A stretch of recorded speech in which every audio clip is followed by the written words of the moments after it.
Halo semuanya, perkenalkan nama saya Justia Kristo Giovanni. Saya mahasiswa dari Fakultas Ilmu Sosial dan Ilmu Politik, program studi Ilmu Politik. Baik, tanpa basa-basi, langsung saja ke pembahasannya. Siapa yang tidak kenal dengan pria ini? Pria yang menjadi salah satu sosok pencetus kemerdekaan Indonesia ini, namanya kerap disandingkan dengan Bapak Proklamator Insinyur Soekarno. Muhammad Hatta. Beliau adalah pria kelahiran 12 Agustus 1902. Beliau lahir di salah satu kota di Sumatera Barat, tepatnya di wilayah kota Bukit Tinggi. Siapa yang menyangka anak yang lahir pada pasangan Haji Muhammad Jamil dan Siti Salihah ternyata tumbuh menjadi seorang yang berpengaruh besar bagi bangsa Indonesia.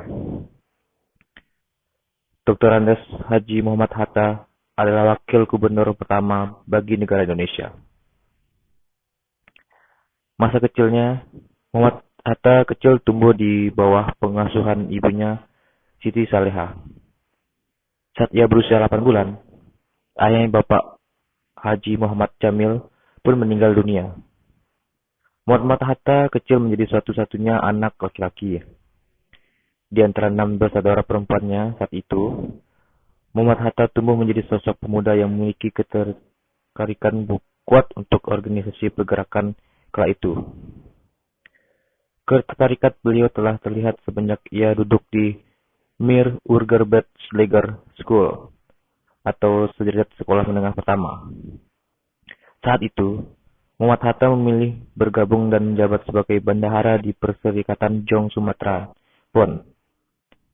Hari demi hari semenjak bergabungnya Muhammad Hatta di Perserikatan, membuat ia berubah menjadi sosok yang kian disiplin dan penuh dengan rasa tanggung jawab. Dalam kesehariannya, Muhammad Hatta adalah seorang yang memiliki keterkaitan kuat untuk cabang ilmu perekonomian. Namun, kecerdasan dan ketelitiannya membuat ia peka terhadap hukum dan isu politik yang beredar di Indonesia saat itu. Pendidikan Muhammad Hatta berlanjut hingga ke negara Belanda. Sekitar tahun 1932, beliau menyelesaikan pendidikannya di Netherlands Handelschool School, Rotterdam, Belanda, dan meraih gelar doktorandes. Momentum perubahan di dalam diri Muhammad Hatta pun terjadi ketika ia bergabung dengan Institut Vereniging saat masih studi di Belanda. Bergabungnya ia dengan organisasi tersebut telah menumbuhkan keterkaitannya dengan dunia politik. Selang beberapa waktu, Institut Vereniging pun mengubah nama menjadi Perhimpunan Indonesia atau disingkat dengan PI. Waktu terus berjalan. PI yang sebelumnya merupakan organisasi mahasiswa biasa pun berubah menjadi sebuah organisasi yang lebih besar dan memiliki andil dalam kancah politik di Indonesia saat itu. Pengaruh PI yang kian masif membuatnya diakui sebagai pos depan pergerakan Indonesia di wilayah Eropa. Bukan hanya itu saja, kepiawaian beliau dalam berorganisasi juga sering membuatnya terpilih menjadi pembicaraan dari Indonesia dalam berbagai konferensi bertaraf internasional, seperti salah satunya, yaitu konferensi terkait permasalahan buruh, hingga konferensi Liga Wanita untuk Perdamaian dan Kebebasan di Swiss. Dalam kesehariannya, sedari kecil beliau telah akrab dengan kegiatan membaca dan menulis. Bahkan, Muhammad Hatta adalah orang yang sangat rajin merilis artikel di harian nasional dan beragam majalah perhimpunan. Tentunya, semua potensi ini tidak lepas dari kecerdasan linguistik yang beliau miliki saat telah dianugerahkan oleh Sang Pencipta. Politik Soekarno-Hatta berawal Agustus tahun 1945. Muhammad Hatta dipercaya untuk menduduki jabatan sebagai Wakil Ketua Panitia Persiapan Kemerdekaan Indonesia, di mana saat itu yang menjadi ketuanya adalah Insinyur Soekarno. Setelah teks proklamasi kemerdekaan selesai dipersiapkan, 16 Agustus 1946, keesokan harinya, tepat pada tanggal 17 Agustus 1945 yang berlokasi di Jalan Pangasaan Timur, Jakarta Pusat. Insinyur Soekarno memproklamirkan kemerdekaan bangsa Indonesia kepada dunia.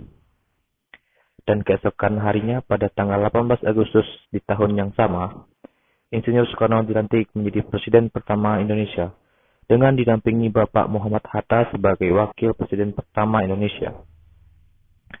Setelah Indonesia mengumumkan kemerdekaannya, pria yang akrab dengan panggilan Bung Hatta ini pun aktif mengisi ceramah di berbagai universitas di Indonesia. Bahkan tidak hanya sekedar mengisi ceramah, beliau juga berhasil meraih gelar Doktor Honoris Causa dalam bidang ekonomi dan hukum dari berbagai universitas di Indonesia. Aktivitas beliau pun kian berlanjut. Muhammad Hatta merilis buku ilmiahnya yang dalam bidang ekonomi dan koperasi. Di samping itu, Bung Hatta juga kerap memberikan bimbingan pada gerakan koperasi agar dapat mewujudkan cita-cita ekonomi operasi yang ia miliki.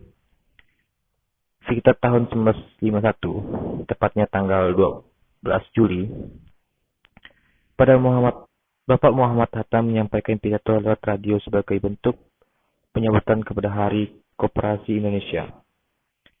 Dan hal ini beliau lakukan berangkat atas besarnya kepedulian beliau terhadap gerakan koperasi yang ada di Indonesia.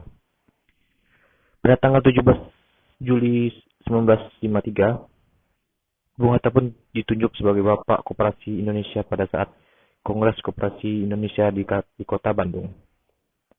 Pada tanggal 14 Maret 1980, Indonesia pun berduka. Bung Hatta mengembuskan nafas terakhirnya dengan meninggalkan Rahim, istri dan 3 orang putri kesayangannya, yaitu Mutia Farida, Gamala Rabiha, dan Halida Nuriha. Beliau dimakamkan di Tanah Kusir, Jakarta.